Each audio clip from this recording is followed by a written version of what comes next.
ஒரு எதிரியின் மீது குட்டிச்சாத்தானே ஏவினால் அந்த குட்டிச்சாத்தான் அங்க போய் என்ன வேலைகளை செய்யும்? முதலில் அந்த குட்டிச்சாத்தான் அந்த எதிரியின் வீட்டில் நுழைந்து அவனுக்கும் அவன் குடும்பத்தினருக்கும் பல பிரச்சனைகளை உண்டாக்கும். அதற்குப் பிறகு அவனுடைய நண்பர்களுக்கும் பல பிரச்சனைகள். நண்பர்களால் இவனுக்கு பல துன்பங்கள் வந்து சேரும். அடுத்ததாக அந்த குட்டிச்சாத்தான் ஒவ்வொரு நாளும் அவனுடைய தூக்கத்தை கெடுக்கும்.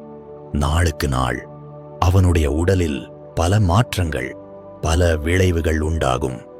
பின்னர் பைத்தியம் பிடித்தது போல நடந்து கொள்வான். இப்படிப்பட்ட ஒரு மனிதனை குட்டிச்சாத்தான், அதாவது ஒரு எதிரியின் மீது ஏவினால் அவன் பல பிரச்சனைகளுக்கு துன்பப்படுவான்.